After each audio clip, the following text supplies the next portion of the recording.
In my line of work, the first rule of survival is silence. You see nothing, you hear nothing, and you certainly don't exist when the masters of the house are home. But as I stood in the shadows of the velvet-lined closet, clutching a bottle of lemon polish like a weapon, I knew I was about to break every rule in the book. The air in the walk-in closet usually smelled of cedar and starch, a sterile scent of wealth that I'd grown accustomed to over the last 3 months working at the Han estate. Today, however, the sharp chemical tang of my cleaning rag was the only thing grounding me. I wasn't supposed to be here.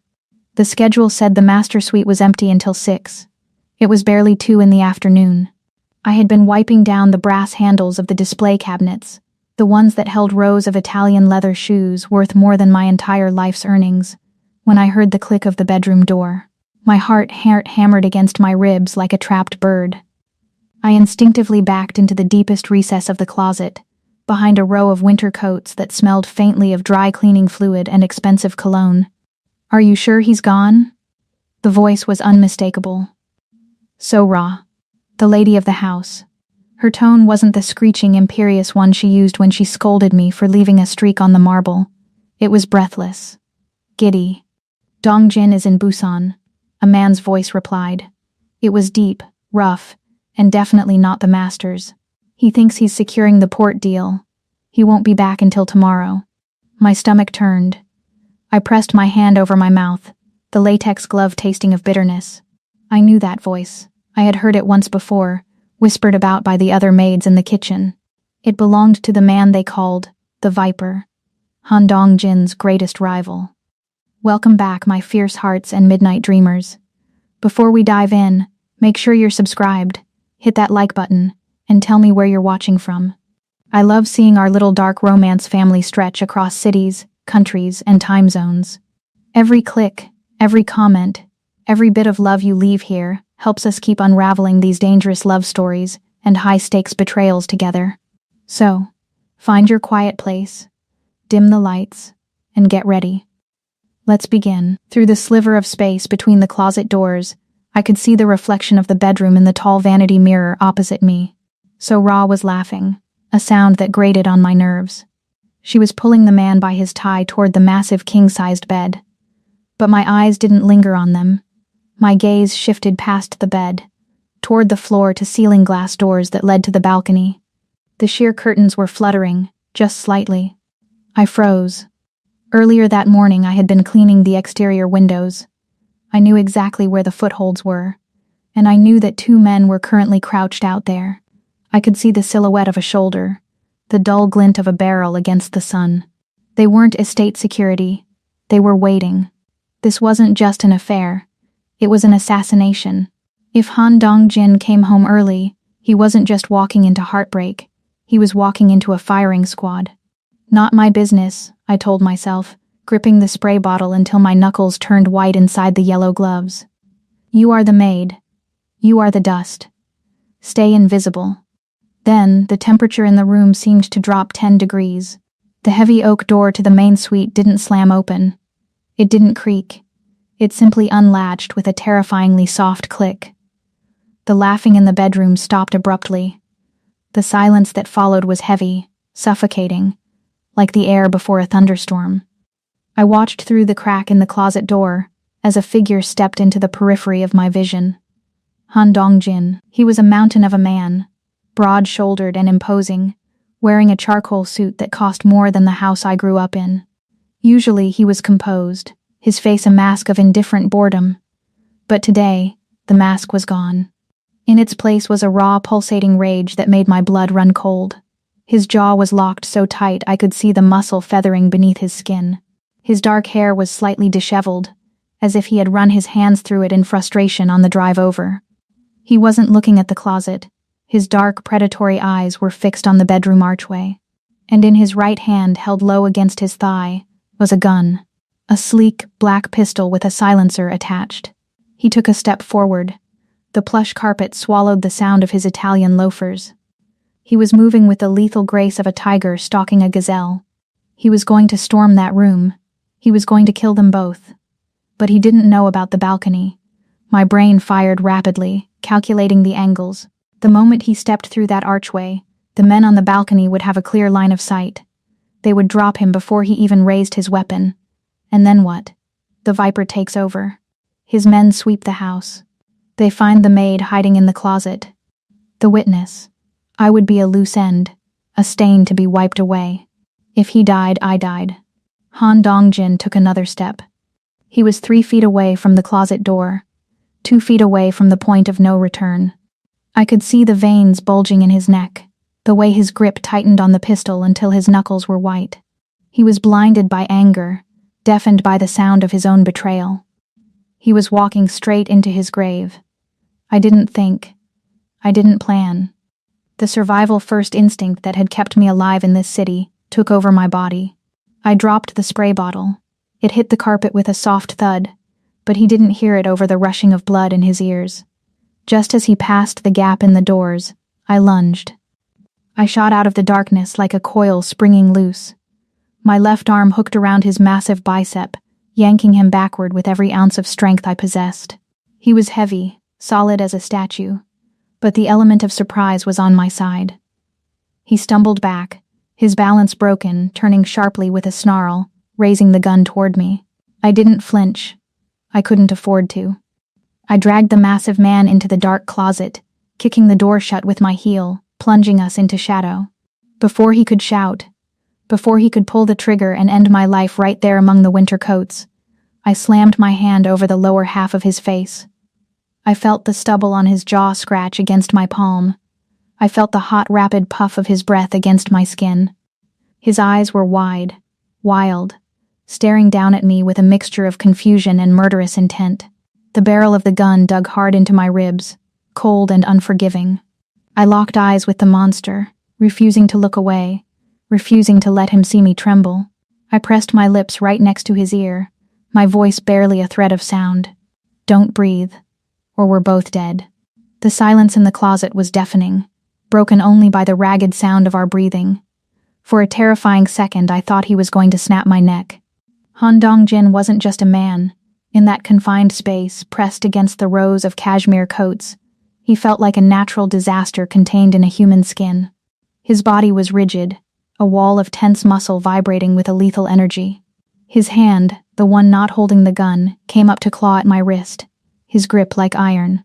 He was strong enough to crush my bones, and I knew it. The barrel of the silencer dug painfully into the soft flesh between my ribs, bruising me through my uniform. I didn't let go.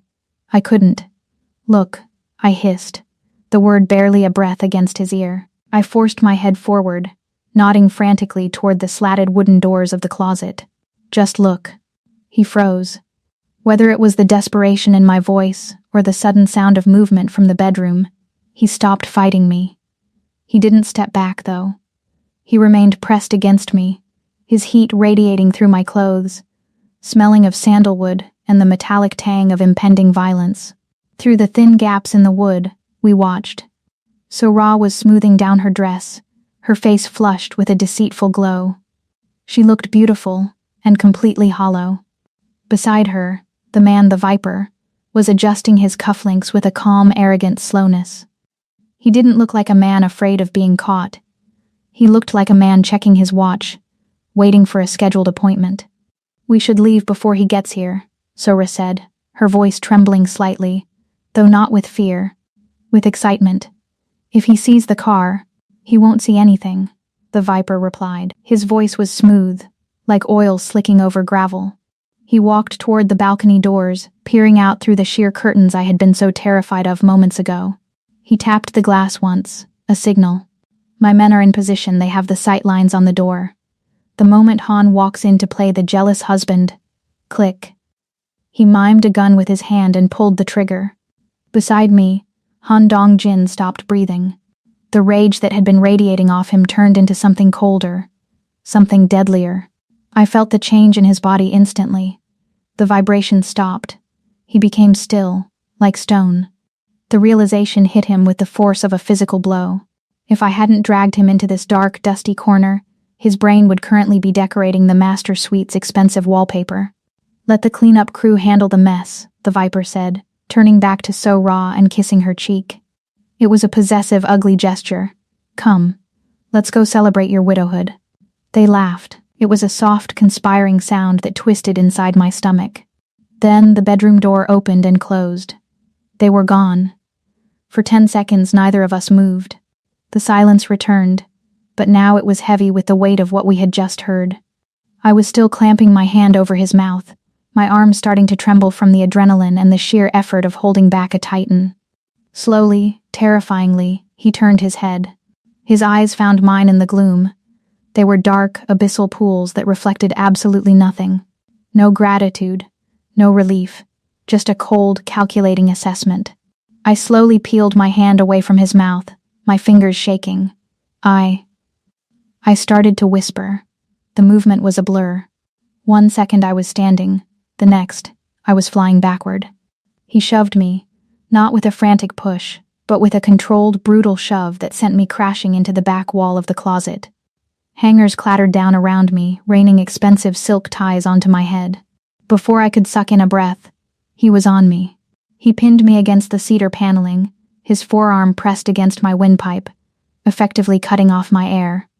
The gun was no longer at my ribs. It was leveled directly at the center of my forehead. The metal felt like ice against my skin. "Who are you?" he snarled. His voice was a low rumble, dangerous and quiet. "Who sent you? Is this Plan B? Did the Viper plant a rat in my house to make sure the job gets done?" I clawed at his arm, my heels scrabbling against the floor.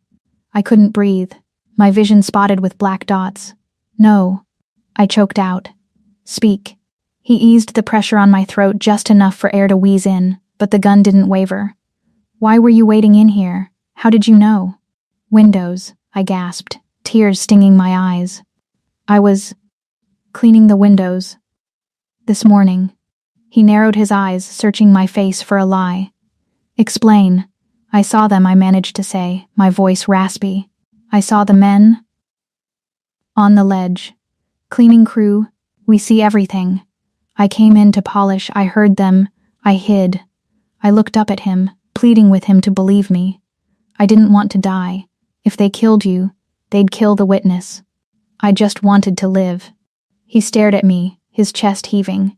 He looked like a man trying to solve a complex equation while his world burned down around him. He didn't lower the gun. "Give me your phone," he commanded.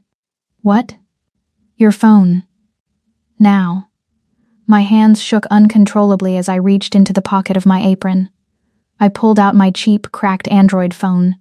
It looked pathetic in his gloved hand. He snatched it from me, keeping the gun trained on my face, and unlocked it with his thumb. There was no passcode. I couldn't afford anything worth stealing. He tapped through the screen with aggressive speed. I knew what he was looking for. Encrypted messaging apps, wire transfers, calls to unknown numbers, evidence that I was a spy, an assassin, a plant. Instead, the soft glow of the screen illuminated his harsh features as he read my life story. "Mama," he read aloud, his tone unreadable. He opened the message thread. "Latoya, the dialysis center called. They won't take me next week if we don't pay the balance. $400. I'm sorry, baby." He scrolled up. "Landlord says eviction notice is coming Friday. Please tell me you got the overtime." He scrolled again. "Baby, are you eating? Don't skip meals to send money. I love you." The silence stretched, agonizing and long.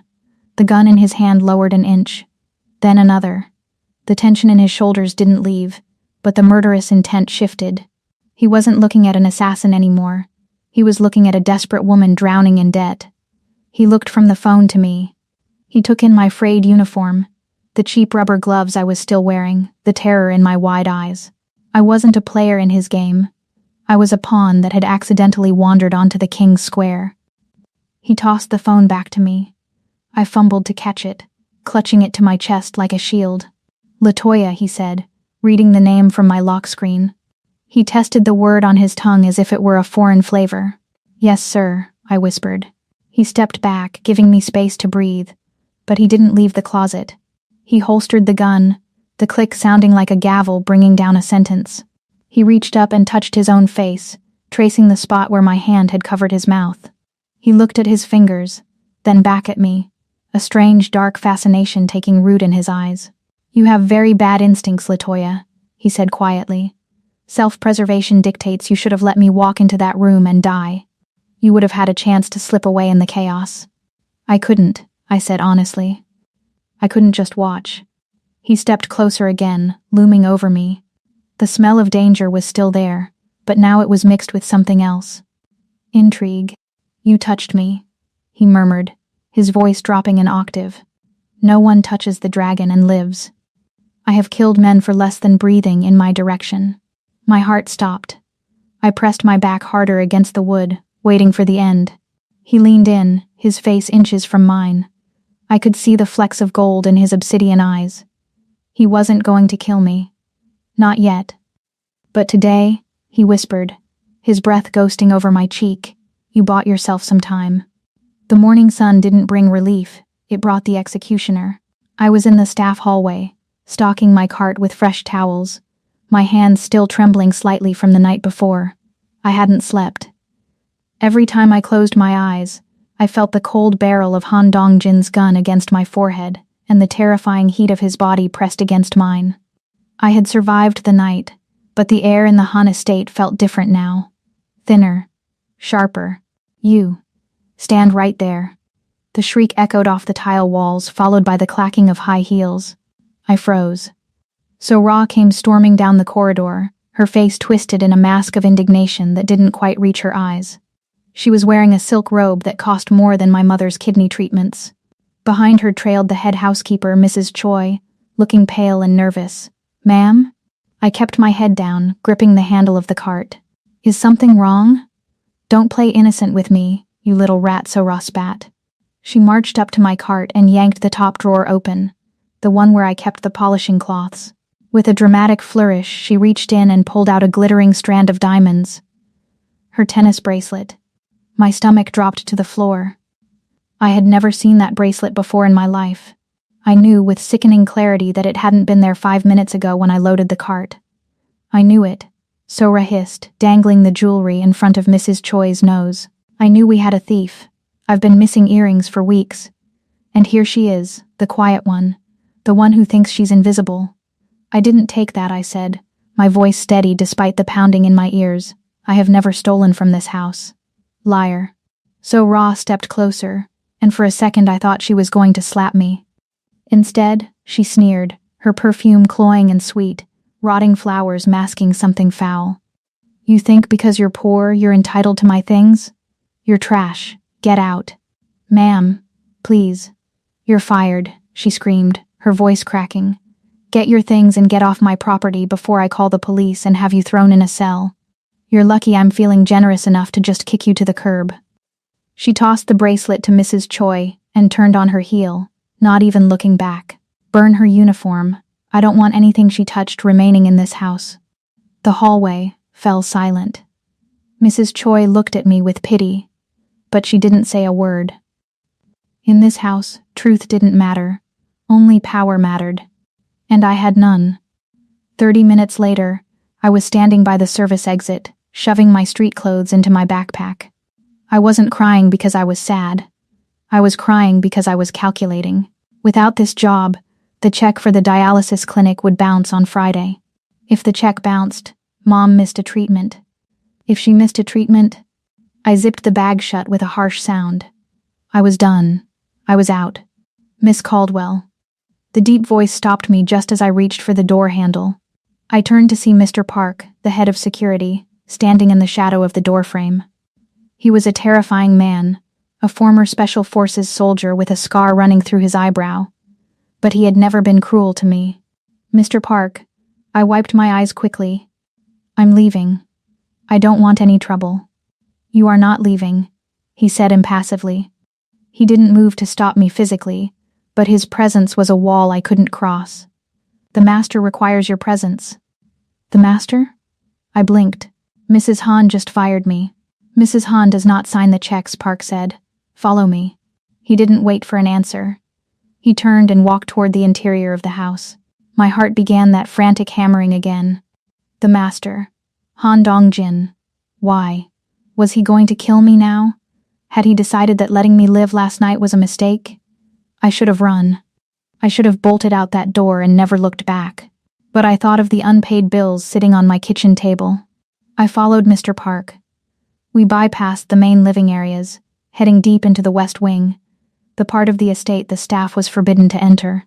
The air here was cooler, quieter. We stopped before a set of double mahogany doors.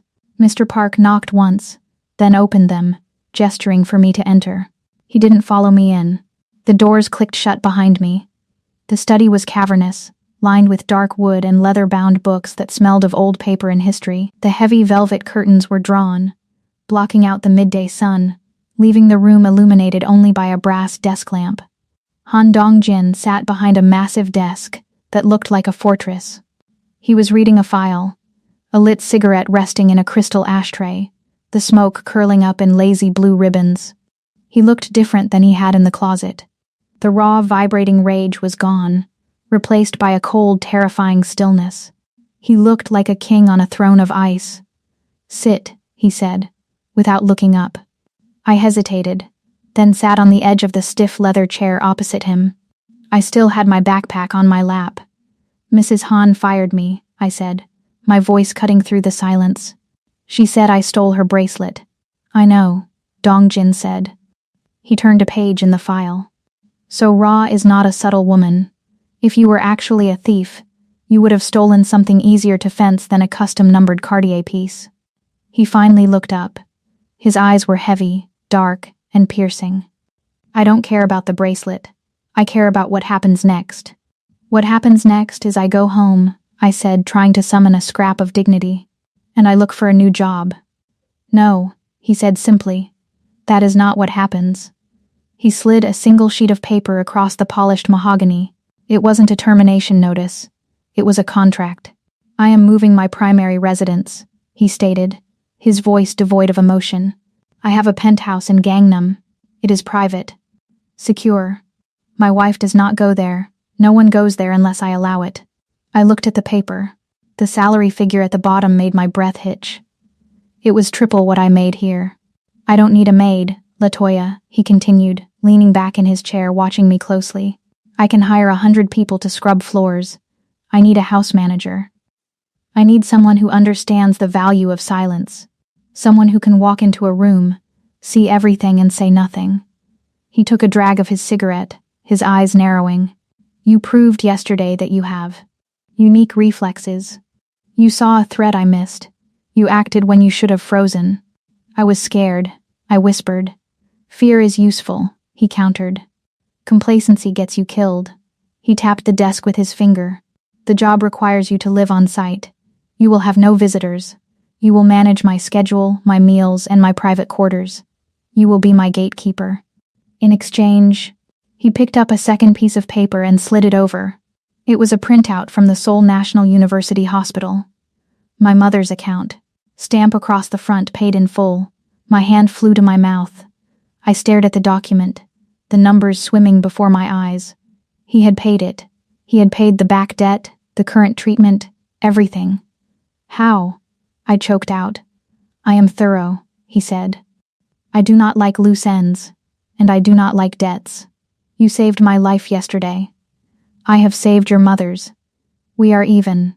He leaned forward, the shadows playing across his sharp cheekbones. "But if you sign that contract, you belong to me. Not to the agency, not to my wife, to me. You will be my eyes in the dark." I looked at the paid bill. I looked at the contract. I looked at the man who was offering me a lifeline wrapped in barbed wire. I knew he was dangerous. I knew he was a monster. But he was a monster who kept his word. I picked up the heavy fountain pen from his desk. My hand didn't shake this time. I signed my name. "Good," he said, taking the papers back. He didn't smile. He simply crushed his cigarette out in the ashtray. "Mr. Park will drive you to get your things. You start tonight." I stood up, clutching my backpack, feeling like I had just sold my soul to the devil. As I reached the door, his voice stopped me one last time. "And Latoya?" I turned back. He was looking at his hand again, the same way he had in the closet. He wasn't looking at me with the indifference of a master to a servant anymore. There was a glint in his eye. Sharp and dangerous. If you ever cover my mouth again," he said low and smooth, his voice vibrating through the large room, "make sure you're ready to use that hand for something else." The penthouse didn't feel like a home.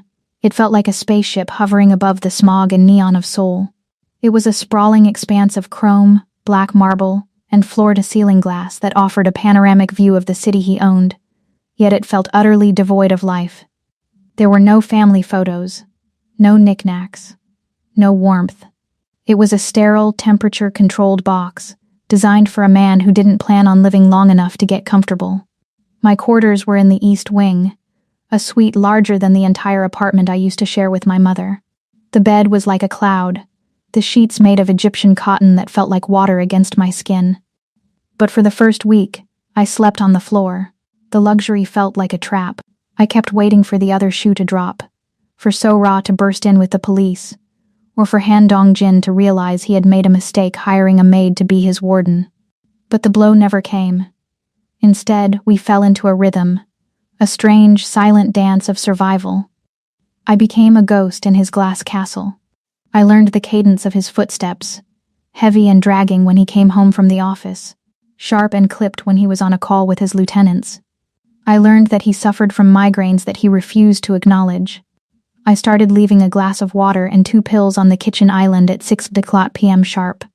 He never thanked me, but the pills were always gone by 6:05. I learned that he hated the silence even though he demanded it. So, I started leaving the jazz radio station playing low in the background, a soft hum of saxophone to fill the void. He watched me. I could feel his eyes on me when I was organizing his files or polishing the obsidian dining table. It wasn't the lecherous stare of the men I used to serve at the hotel bars. It was a puzzled look, as if he were trying to deconstruct me, to figure out how someone with so little could stand so straight. It was 3 weeks in, on a Tuesday, when the wall between us finally cracked. It was 2 a.m. The city outside was a grid of glittering lights, a galaxy of electricity that never slept. I couldn't sleep either. My mind was racing with thoughts of my mother's latest dialysis report. Her numbers were stable, thanks to the treatments Dong-jin's money had bought. I wandered into the kitchen, the marble floor cold under my bare feet. I needed tea, something warm to settle my nerves. I had just set the kettle to boil when I felt the shift in air pressure. I spun around, my hand instinctively reaching for a knife from the block, a reflex born from living in bad neighborhoods. "Easy, Latoya." Han Dong-jin stood in the doorway of the kitchen. I lowered my hand, my breath hitching. I had never seen him like this. The armor was gone.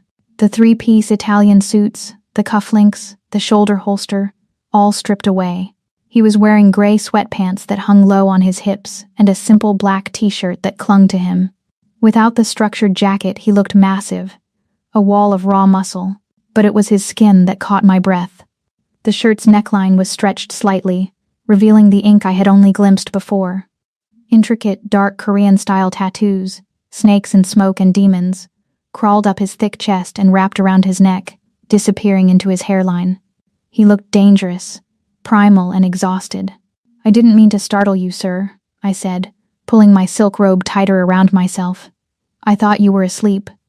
"I don't sleep," he murmured, walking past me to the fridge. He pulled out a bottle of sparkling water. "The silence is too loud tonight." He didn't retreat to his study. Instead, he pulled out one of the bar stools at the island and sat down, leaning his elbows on the cold stone. He looked weary, the lines around his eyes deep and shadowed. "Chamomile," I said softly, grabbing a second mug. "It helps." He watched me work. He watched my hands as I poured the water, as I dipped the tea bags. It was intimate in a way that made my skin prickle. "You have engineer's hands," he said suddenly. I froze, the spoon clinking against the ceramic mug. "Sir, you are precise," he observed, his voice rough with fatigue. "You organize space. You calculate risks. You don't move like a maid. You move like a builder." He took a sip of the water. "What were you studying? Before the debt?" I hesitated. I had never told anyone at the agency about my past. It was just a painful reminder of what could have been. But looking at him now, stripped of his pretenses in the dim blue light of the kitchen, I felt compelled to answer. "Structural engineering," I said quietly, sliding the mug of tea toward him. I was in my 3rd year at Seoul National, top of my class. He nodded slowly, as if this confirmed a theory he had been nursing. Why did you stop? My father died, I said, the old grief a dull ache in my chest. Then Mom got sick. Tuition money became rent money. Rent money became medicine money. Books don't pay for dialysis. A waste, he grunted, wrapping his large hands around the warm mug. You build castles in your head, and now you scrub floors in mine. I do what I have to do, I said defensively. There's no shame in survival. No, he agreed, his eyes locking onto mine. There isn't. He turned on the stool to face the floor-to-ceiling window, looking out at the sprawling metropolis. I hate this place, he admitted. The confession hung in the air, heavy and startling. It feels like a glass coffin. I bought it to get away from the estate, away from the memories of my father, away from So Ra. But up here, I'm just watching the world go by without me. Why don't you fight back? I asked, overstepping my bounds. You know what she's doing. You know about the Viper. Why are we hiding here? He let out a dark, humorless chuckle. I am not hiding, Latoya. I am hunting. If I strike now, I look like a jealous husband killing a rival. I lose the board. He took a sip of the tea. I need them to feel safe. I need them to think the lion is old and toothless. When they get comfortable, they will make a mistake. And when they do, I will burn their world to ash. The violence in his voice was terrifying, but it was controlled. Focused. He turned back to me.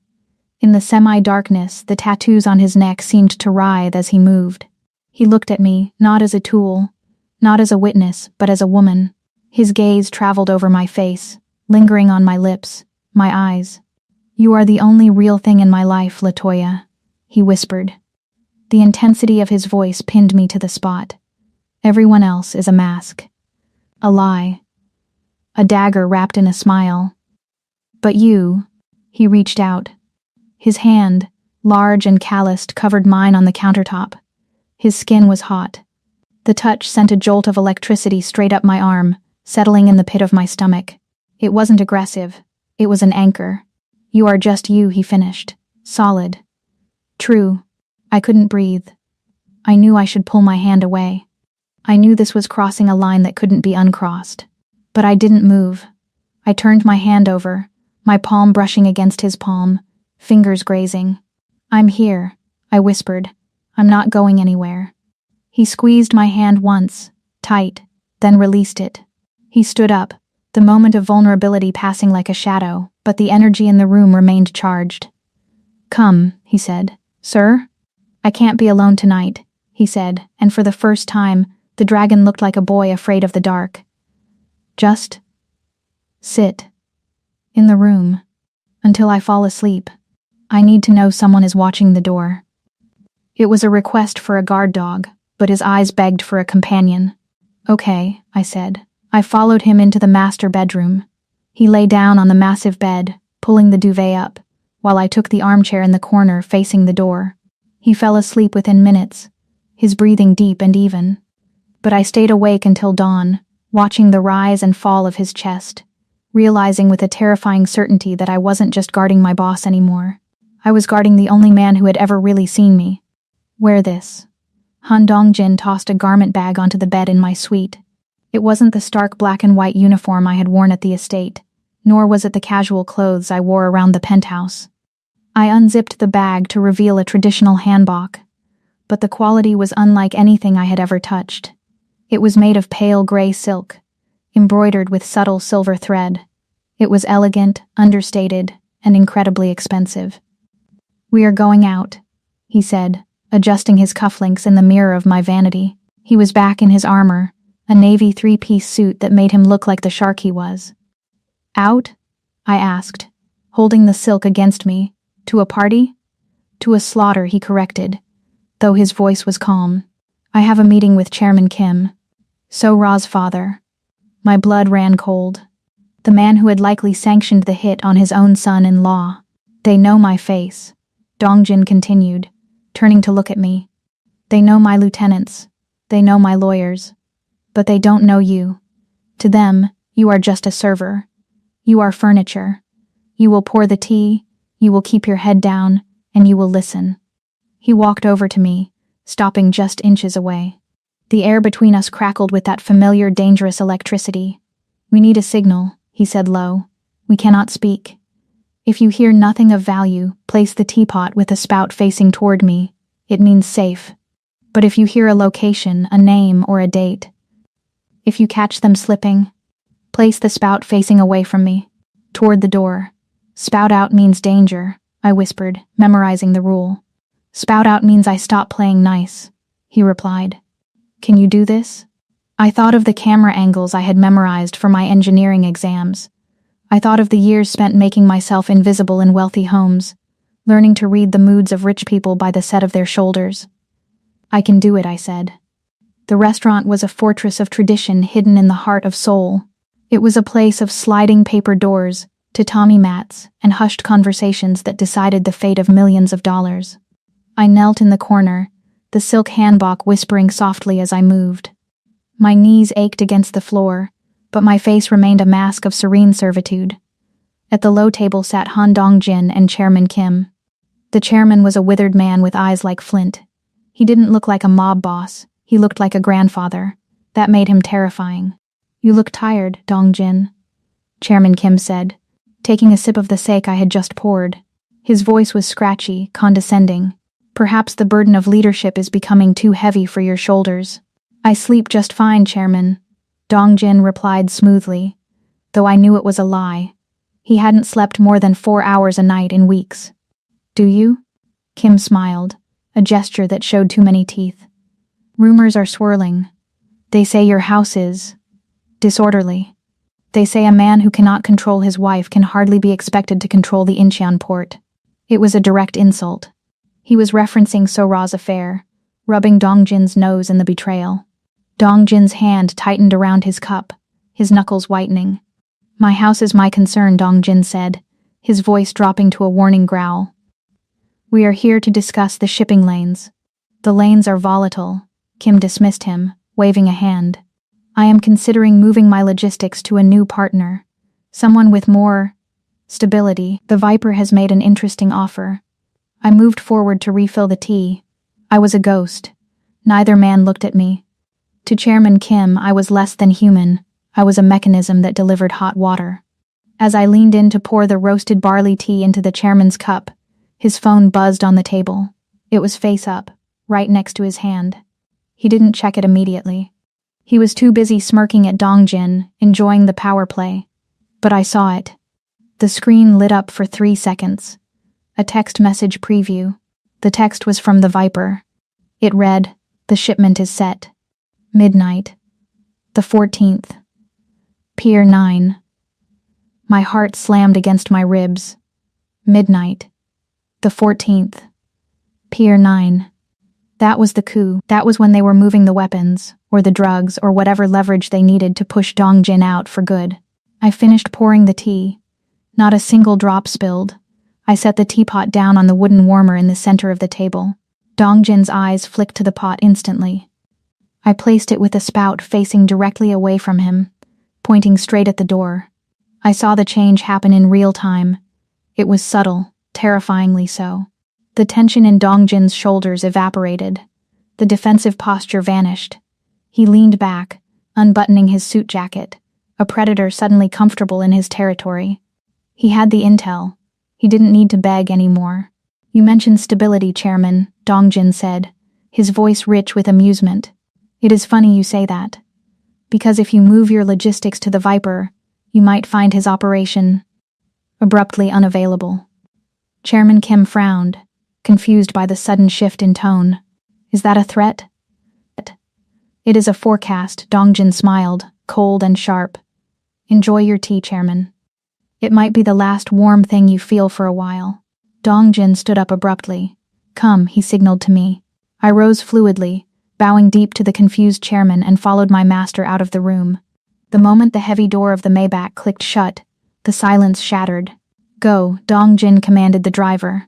The partition slid up, sealing us in the back seat. He turned to me, his eyes blazing with adrenaline.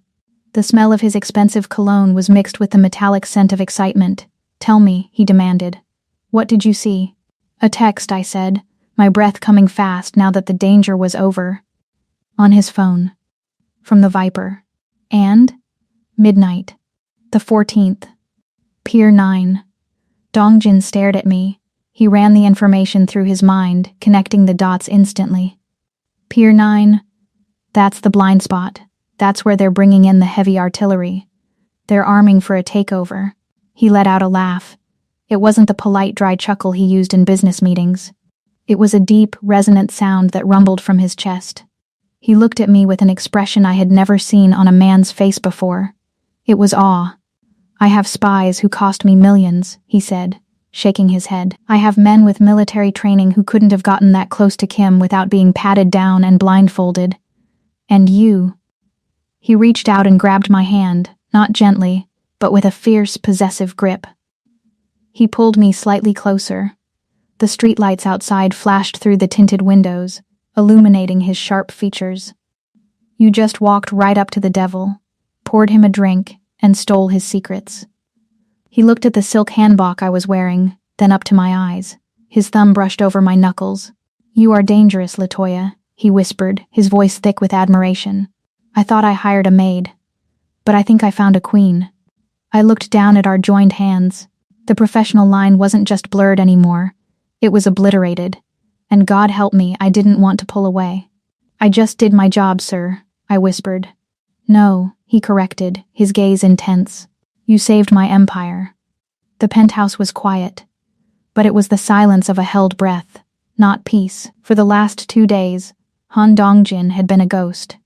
He left before I woke up and returned long after I had gone to bed, smelling of cigarette smoke and gunpowder. The date I had stolen from Chairman Kim, the 14th, was looming like a storm cloud. Dongjin was preparing for war, mobilizing his men to intercept the shipment at Pier 9. I was safe in the tower. Or so I thought. I was folding laundry in the master suite, smoothing out the crisp lines of his dress shirts, when my personal cell phone buzzed on the nightstand. I frowned. Only 2 people had this number. The agency, who thought I had quit, and the hospital. I picked it up. Hello? Miss Caldwell? The voice on the other end was frantic, pitched high with urgency. This is Nurse Lee from Seoul National. It's your mother. The room spun. The shirt I was holding slipped from my fingers. What? Is she okay? She's had a severe allergic reaction to the new dialysis fluid, the nurse said, the sound of beeping machines loud in the background. She's going into anaphylactic shock. We're intubating her now, but she's asking for you. You need to come. Now. I'm coming, I gasped, the blood draining from my face. I'm coming right now. I hung up. Logic, protocol, and the strict rules of my employment evaporated instantly. Call Mr. Park. A tiny voice in the back of my head screamed. Do not leave the building without an escort. But panic is a deafening noise. I wasn't the Shadow King's spy in that moment. I was a daughter terrified of losing the only family she had left. I grabbed my purse and ran. I didn't wait for the private elevator code. I took the service lift. I didn't call the driver. I burst out of the lobby doors and onto the busy street, my arm flailing for a taxi. A silver sedan pulled up immediately. Too immediately. Hospital, I choked out, throwing myself into the back seat. Seoul National. Please, hurry. Yes, miss, the driver said. He was wearing a black cap pulled low and a surgical mask. I was hyperventilating, staring at my phone, willing it to ring again with good news. We had been driving for 5 minutes before the cold water of reality finally splashed over me. We weren't heading toward the hospital. We were heading toward the industrial district. Sir, I said, leaning forward. You missed the turn. It's back that way. Click. The sound of the power locks engaging echoed like a gunshot in the confined space. My heart stopped. I looked at the door handle. I pulled it. Locked. I looked at the driver's eyes in the rearview mirror. They weren't kind. They were crinkled in a smile I couldn't see. Let me out. I screamed, slamming my fist against the window. Let me out. I didn't freeze, I fought. I kicked the back of the driver's seat with all my might. I clawed at the partition. I reached into my purse for anything. A pen, keys, A weapon. The car swerved sharply into an alleyway and screeched to a halt. Before I could brace myself, the back doors were ripped open. 2 men in dark suits filled the frame. They were huge, faceless walls of muscle. I swung my bag, catching one in the face with the heavy buckle, but it was like hitting a brick wall. A rough hand grabbed my hair, yanking my head back. I screamed, a raw, primal sound, but it was cut short as a damp cloth was shoved forcefully over my nose and mouth. The smell was sweet, chemical, and overwhelming. Stupid, I thought, as the world dissolved into black edges. You stupid, stupid girl. I woke up to the sensation of water dripping on my face. It was cold. Bone-deep cold. The kind of damp chill that seeps into your marrow. I gasped, my lungs burning, and tried to sit up. I couldn't move. My wrists were zip-tied to the arms of a rusted metal chair. My ankles were bound to the legs. The room was dim, illuminated by a single flickering halogen bulb hanging from a water-stained ceiling. It smelled of mold, old concrete, and fear. This wasn't a penthouse. It was a basement. A grave. Finally. The voice came from the shadows. I blinked, trying to clear the fog from my brain. So Ra stepped into the circle of light. She looked immaculate, as always. Her white designer dress was pristine, a stark contrast to the filth of the room. But her face was a ruin of hatred. Her eyes were wide, manic, twitching slightly at the corners. She wasn't just the spoiled wife anymore. She was a cornered animal. You really thought you were clever, didn't you? She spat, walking toward me. The sound of her heels on the concrete was sharp and rhythmic. Clack, clack, clack. Mrs. Hahn, I rasped. My throat felt like it was filled with sand. Don't speak, she shrieked, her voice echoing off the wet walls. She paced around me like a shark circling chum. My father told me. He told me about the tea. The spout facing the door. A signal. She stopped in front of me, leaning down so her face was inches from mine. I could smell the expensive wine on her breath. You're just a maid, she whispered, shaking with rage. You scrub toilets. You change sheets. You are nothing. And yet, you think you can sit at the table with kings? You think you can help my husband steal my inheritance? I don't know what you're talking about, I lied, staring her down. I was just pouring tea. Liar. She reached into her clutch and pulled out a smartphone. She tapped the screen and shoved it in my face. My blood turned to ice. It was a video feed. A live stream. It showed a hospital bed. My mother was lying there, asleep, hooked up to the dialysis machine. But she wasn't alone. A man in a dark jacket was standing in the corner of her room, just out of the nurse's sightline. He was peeling an apple with a very long knife. The nurse who called you?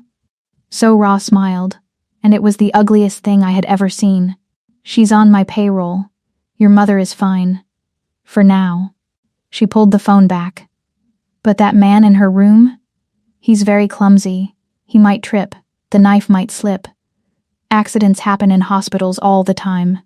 Don't you touch her, I snarled, straining against the zip ties until the plastic cut into my skin. She has nothing to do with this. Then tell me. So Ra screamed. What does Dongjin know? What did you tell him about the 14th? Is he going to the pier? Is he calling the police? Tell me everything, or the old woman dies right now. I trembled. Tears streamed down my face, hot and stinging. I wanted to tell her. I wanted to scream every secret I knew to save my mom. Pier 9. Midnight. He knows everything. But then, I remembered Dongjin's voice in the car. You are dangerous, Latoya. I remembered the look in his eyes when he held my hand. If I told Sora, she would call the Viper. They would change the plan. They would ambush Dongjin. He would die. And once he was dead, there would be no one left to protect me or my mother. We would be loose ends. We would die anyway. The only way out was through. I took a deep breath, swallowing the sob that was trying to escape. I looked up at the manic woman in the white dress. I don't know anything, I said, my voice shaking but firm. I'm just the maid. So Ra stared at me. She searched my eyes for the lie, for the crack in my resolve. When she didn't find it, her face twisted into a snarl of pure frustration. Smack. Her hand connected with my cheek. It was a hard, stinging slap that snapped my head to the side. The taste of copper filled my mouth. Useless. She screamed, stepping back and wiping her hand on her dress as if I were a disease. You are absolutely useless trash. She turned to the two hulking men standing by the steel door. She knows nothing, so Ra said, her voice cold and bored now. She's a waste of time. Get rid of her. She checked her diamond watch. I have a dinner reservation. Finish this. What about the body, ma'am? One of the men asked, his voice a deep rumble. So Ra looked at me one last time. There was no humanity in her eyes, only annoyance. Dump it in the Han River, she said. Let the fish eat her. She turned and walked out, the heavy steel door clanging shut behind her, leaving me alone with the butchers. They say that when Han Dongjin walked into the penthouse at 6 p.m., the silence was different. It wasn't the peaceful quiet of a sanctuary, it was the hollow silence of a grave. I wasn't there to see it, but Mr. Park told me later. He told me that Dongjin called my name once, his voice echoing off the glass walls. He walked into the master suite and saw the laundry basket on the bed, a white dress shirt half folded, the sleeves still draped over the mattress.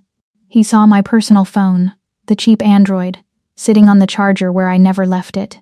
He checked the security logs. He watched the footage of me running out of the lobby, my face pale with terror, hair flying, diving into a silver sedan that wasn't ours. Mr. Park said that for a full minute, Han Dongjin didn't move. He didn't scream. He didn't throw things. He simply ceased to be the businessman, the CEO, the shadow king of Seoul. The man who cared about port deals and stock prices died in that room. The dragon woke up. He didn't call the police. He picked up his secure line and spoke 3 words to his lieutenant. Find the car. When the tech team traced the fake hospital call, and the traffic cams located the sedan turning into the abandoned textile district, Dongjin didn't ask for a team to extract me. He asked for ammunition. Burn the city down if you have to, he told them. But if she has a single scratch on her, no one in this city sleeps tonight. My reality was much smaller. It was the smell of gasoline and the rough grit of concrete against my cheek. Get her up, the thug grunted. The 2 men hauled me to my feet. My legs were numb from the circulation being cut off, and I stumbled, earning a sharp yank on my bound arms. Stop dragging your feet, bitch, the second man spat. He opened the back doors of a rusted white van that was idling in the center of the factory floor. The exhaust fumes were choking me.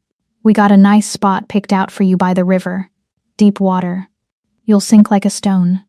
I didn't fight. I couldn't. The slap from So Ra had left me dizzy, and the terror had hollowed me out. I was going to die here, in a dirty factory, because I had tried to save my mother. They dragged me toward the open maw of the van. I squeezed my eyes shut, a silent prayer forming on my cracked lips. I'm sorry, Mama. I tried. Screech. The sound wasn't a car brake. It was the sound of metal tearing metal.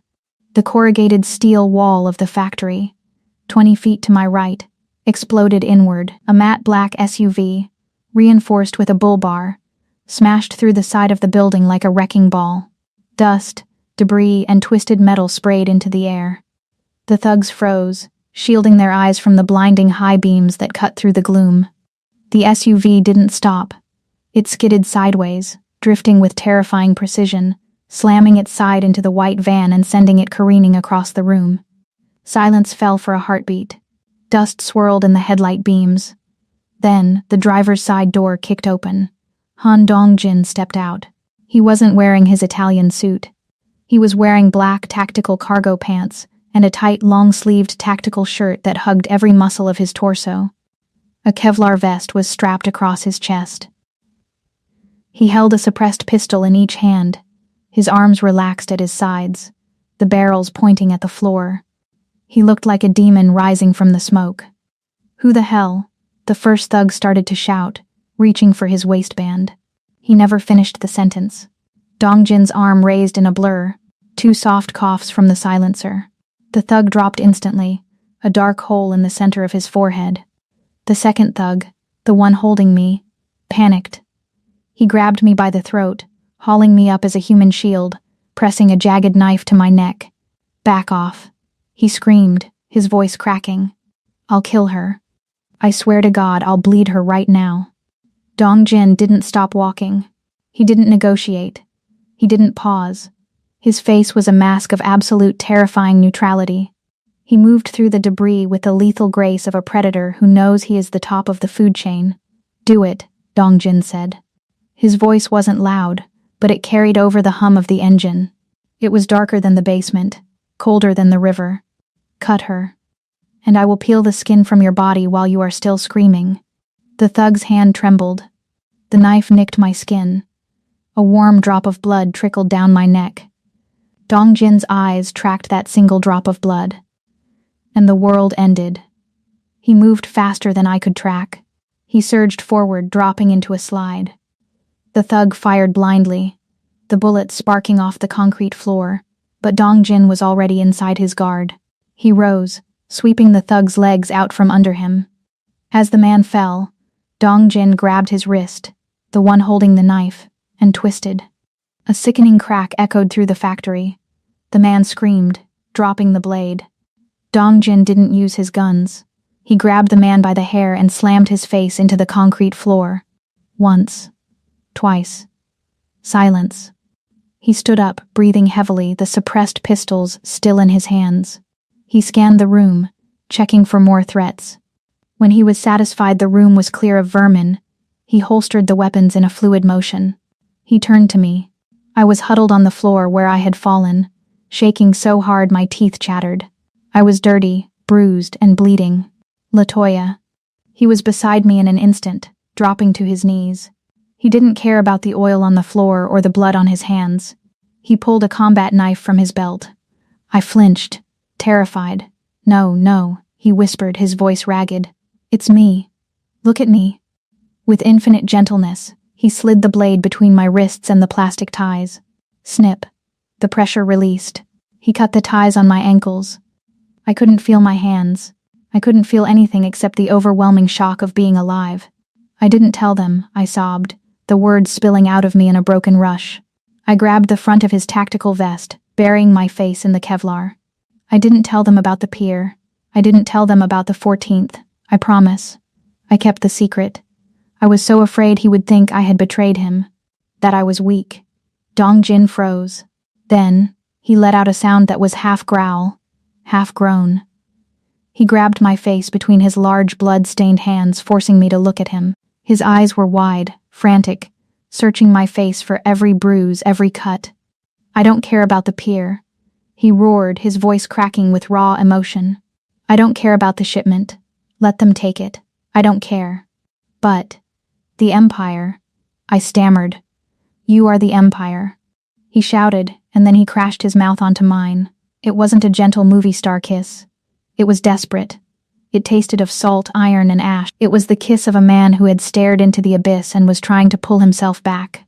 He kissed me like he was trying to breathe life back into my lungs, or maybe into his own. I clung to him, my fingers tangling in the straps of his vest, kissing him back with everything I had left. He pulled back, resting his forehead against mine, his breathing jagged. His hands were shaking, the hands of a killer, trembling because he was holding something fragile. I almost lost you, he whispered, the admission tearing out of his throat.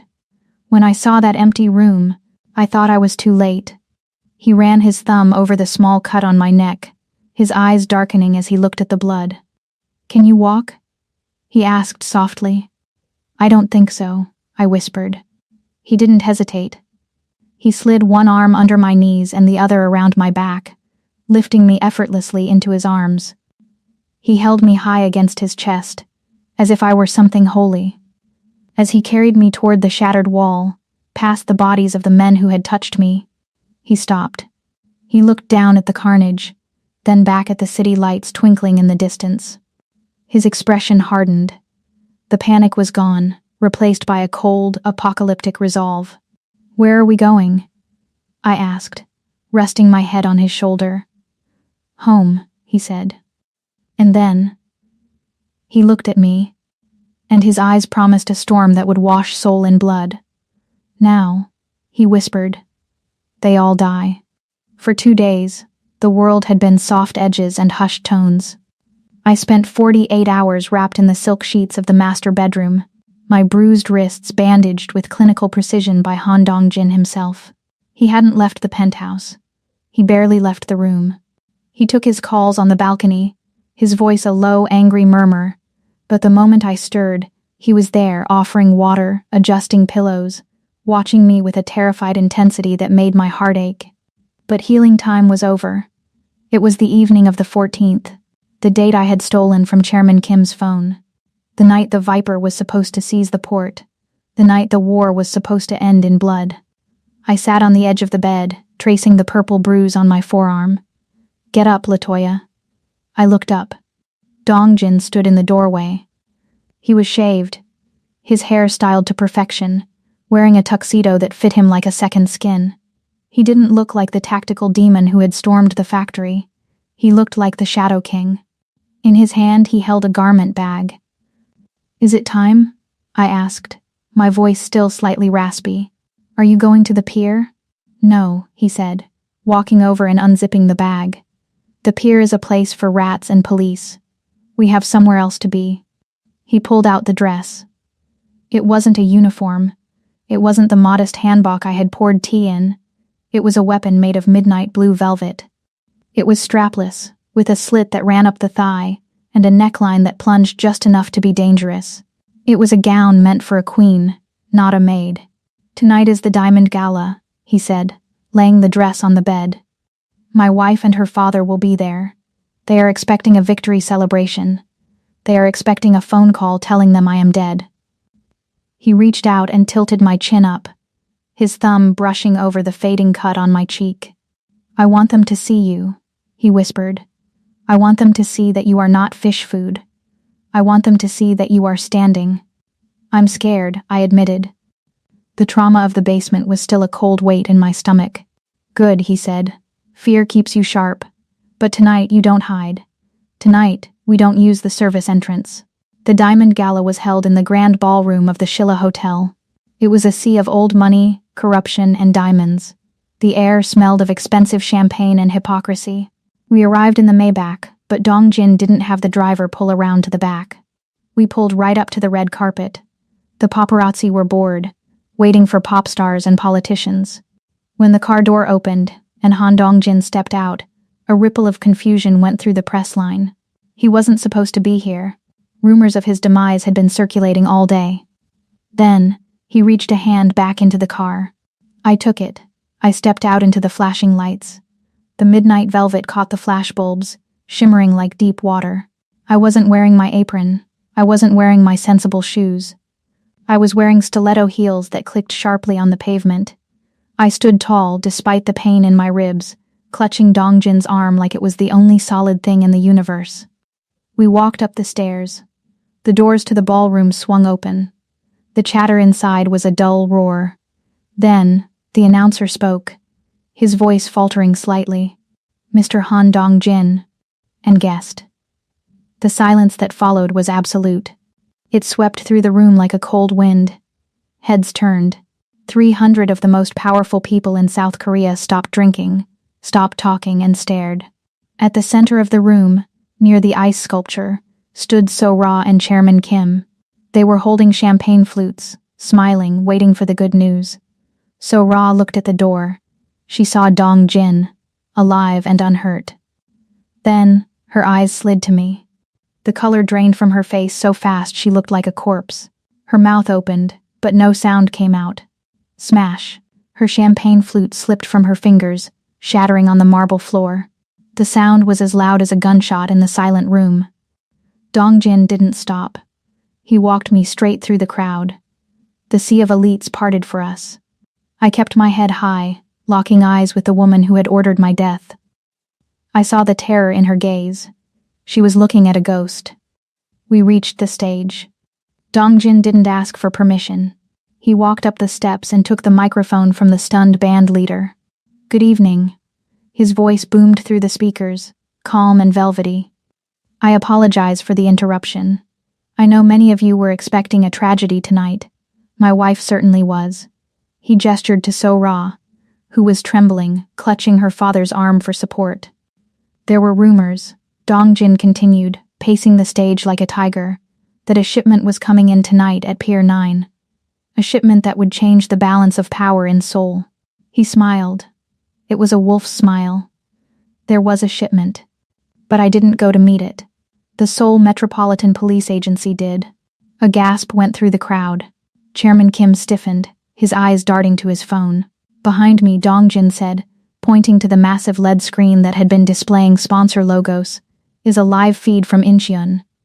The screen flickered and changed. It showed grainy, chaotic footage of police lights, SWAT teams, and men on their knees in handcuffs. And there, being shoved into the back of a police cruiser, was the Viper. Racketeering. Smuggling. Attempted murder. Dongjin listed the charges casually. It seems my rival will be unavailable for business indefinitely. He turned his gaze back to So-ra. She was shaking her head, tears of panic streaming down her face. And as for the attempted murder, Dongjin tapped a button on his phone, which was connected to the audio system. The ballroom speakers crackled. Then, a voice filled the room, high-pitched, manic, and unmistakable. She knows nothing. She's a waste of time. Get rid of her. Dump the body in the Han River.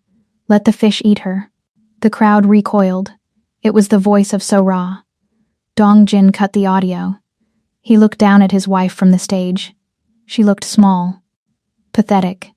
The socialite mask was gone, revealing the monster underneath. You wanted my empire, So-ra? Dongjin asked, his voice echoing in the hall. You wanted to be the Queen of Seoul? You can't even keep your own house clean. He reached into his tuxedo pocket and pulled out a folded document. He tossed it off the stage. It fluttered through the air and landed at her feet amidst the broken glass and spilled champagne. Divorce papers, he said coldly. You are no longer my wife. You are a trespasser. Security will escort you out. If you return to my property, you will be treated as a hostile threat. So-ra sobbed, collapsing to her knees. Chairman Kim backed away from her, trying to distance himself from the wreckage. But the cameras were already flashing, capturing every second of their ruin. Dongjin turned away from them. He looked at the crowd, then he looked at me. I was standing at the side of the stage, my heart hammering against my ribs. I felt exposed, vulnerable, yet incredibly powerful. He held out his hand to me. Come here, he said softly, though the microphone picked it up. I walked to him. He took my hand, pulling me into the center of the spotlight. Ladies and gentlemen, he addressed the stunned room. I am done with arrangements. I am done with marriages of convenience and business partners who stab me in the back. He wrapped an arm around my waist, pulling me flush against his side. The velvet of my dress brushed against his tuxedo. This is Latoya Caldwell, he said. He didn't say my maid. He didn't say my housekeeper. He looked into the camera lens, his expression challenging the entire world to object. She is the one who saved my life. She is the one who saved this company. From this day forward, she is not my employee. He looked down at me, his dark eyes filled with a fierce, possessive pride. She is my partner. And anyone who disrespects her, disrespects the dragon. He dropped the microphone. It hit the floor with a heavy thud. He didn't wait for applause. He didn't wait for the shock to wear off. He took my hand, and together we walked off the stage, leaving the ruins of his old life behind us. The silence in the elevator on the ride up was electric. We were still vibrating with the adrenaline of the gala, the taste of victory sweet and heady like the champagne we hadn't drunk. Dongjin stood close to me, his hand resting on the small of my back, his fingers drumming a restless, triumphant rhythm against the velvet of my gown. We had won. The Viper was in chains. So-ra was ruined. The world knew my name. When we get inside, Dongjin murmured, his lips brushing my ear as the numbers on the display ticked upward, I am going to pour us a drink. And then I am going to ask you a question I should have asked you a month ago. I looked up at him, my heart skipping a beat. What question? The elevator dinged. The doors slid open. Dongjin didn't answer. He froze. The penthouse should have been bathed in the soft amber glow of the automated evening lights. It should have been humming with the low frequency of the HVAC system. Instead, it was pitch black and dead silent. I saw the change in his eyes, from lover to killer, a split second before I registered the threat. He looked at the security keypad on the wall. The green status light was dead. Get down. He didn't wait. He shoved me hard, sending me sprawling onto the marble floor of the foyer just as the darkness erupted. Crack, crack, crack. Muzzle flashes strobed from the living room, lighting up the space like a strobe light in a nightmare. Bullets tore through the air where we had been standing a second ago. The expensive mirror behind us shattered, raining shards of glass down onto my bare shoulders. Dongjin rolled, pulling a gun from his tuxedo waistband. I hadn't even known he was carrying it. He fired blindly into the dark, providing cover fire. Move. He roared, grabbing my arm and dragging me behind the heavy obsidian console table in the hallway. They cut the power. It's a kill squad. Viper's men. The ones who hadn't gone to the pier. The backup plan. The noise was deafening. The sound of bullets impacting the walls, the shattering of the floor-to-ceiling windows, the screams of men shouting orders. It was a chaotic symphony of violence. The glass castle was shattering around us. Stay here, Dongjin commanded, his face grim, illuminated by the flashes of gunfire. Keep your head down. He popped up, firing 2 controlled shots. I heard a thud and a curse from the living room. I'm shifting to the kitchen. He yelled over the noise. I need to draw their fire away from you. When I move, you run for the panic room. The code is 9114. Go. No. I screamed, grabbing his sleeve. I'm not leaving you. This isn't a debate, Latoya. Go. He broke cover, sprinting across the open space toward the marble kitchen island. The room exploded with gunfire. Tracers followed him, chewing up the floor at his heels. He dove behind the island, sliding on the slick floor, but he was pinned. 3 gunmen were advancing from the balcony, suppressing him with heavy fire. He couldn't lift his head without losing it. I was huddled behind the console table, shaking. My breath came in short, jagged gasps. I looked toward the panic room door down the hall. It was open. Safe. I started to crawl toward it. Survival first, my brain screamed. You are the maid. You hide. But as I crawled, I looked at the floor. The marble was polished to a mirror shine I knew, because I had polished it myself 2 days ago. In the reflection of the floor, illuminated by the moonlight streaming through the broken windows, I saw movement. A 4th gunman. He wasn't with the others. He was hugging the wall, moving silently through the shadows of the dining room. He was flanking Dongjin. Dongjin was focused on the 3 men in front of him. He didn't see the man creeping up on his right. In 5 seconds, the flanker would have a clear shot at the back of Dongjin's head. If I ran to the panic room, I would live, and Dongjin would die. The survival first instinct died in that hallway. Something else took its place. The instinct of the woman who had held a breathless king in a closet and told him not to breathe. I stopped crawling. I looked at the console table above me. It was a decorative piece, holding a massive, abstract bronze sculpture that looked like twisted driftwood. But I knew the drawer. I knew the drawer because when I cleaned it, I found the false bottom. I scrambled up to my knees, ignoring the glass cutting into my skin. I yanked the drawer open. I clawed at the felt lining, ripping it away. There it was. A matte black, Sig Sauer. A spare. I grabbed it. It was heavier than I expected. Cold. I didn't think about aim. I didn't think about the recoil. I thought about the man behind the island who had looked at me and called me his queen. I stood up. The flanker was raising his rifle, lining up the shot on Dongjin. Hey! I screamed. The gunman spun around, surprised to see the woman in the velvet dress standing tall in the wreckage. He swung his rifle toward me. I squeezed the trigger. Bang! The gun bucked in my hands, jarring my shoulders. I missed the center mass, but the bullet caught him in the thigh.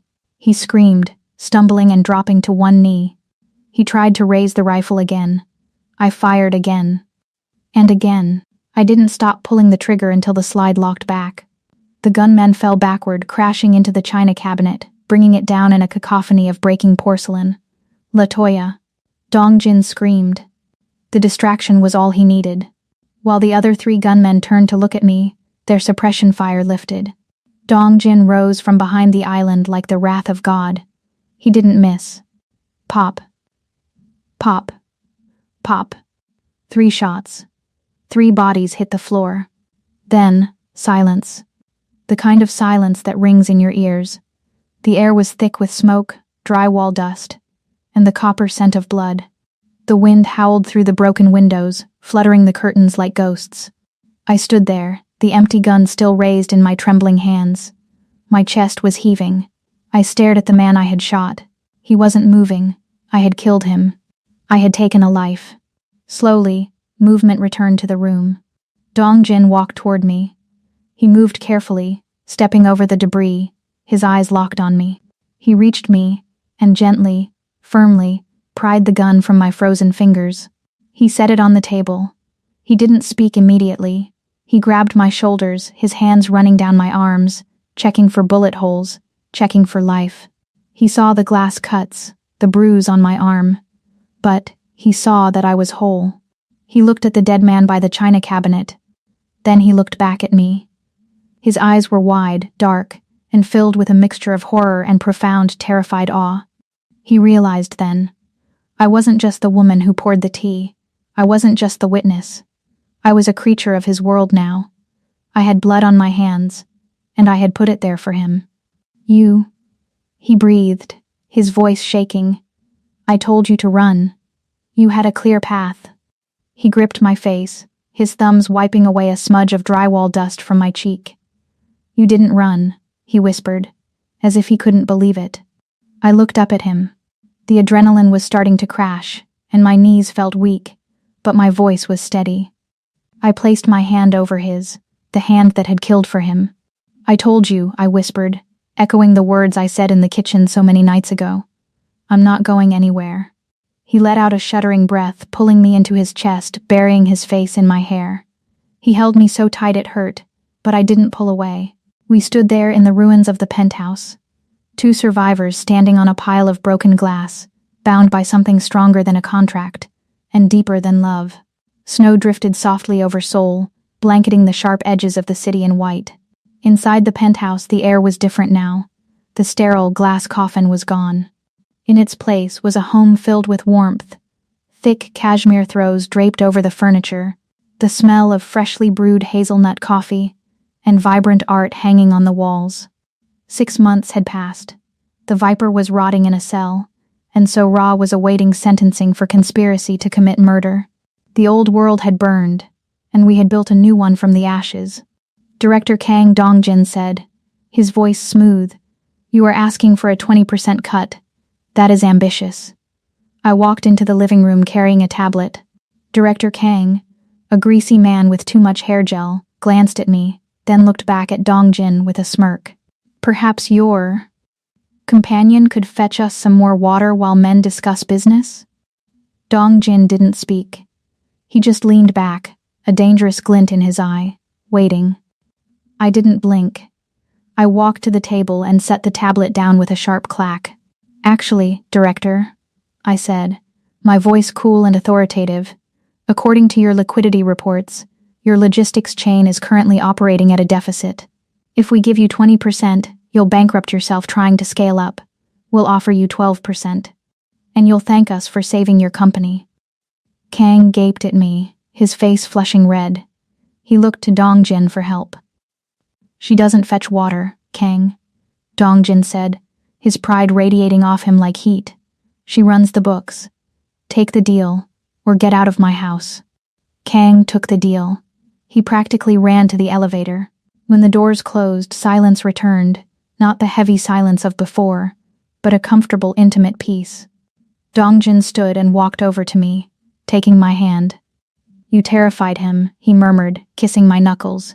"He needed to learn," I smiled. "Latoya," he said, his expression turning serious. He reached into his pocket and pulled out a small black velvet box. He opened it. Inside sat a diamond that caught the winter light, heavy and flawless. "You aren't just a partner anymore. I don't want a contract. I want a vow." My breath hitched.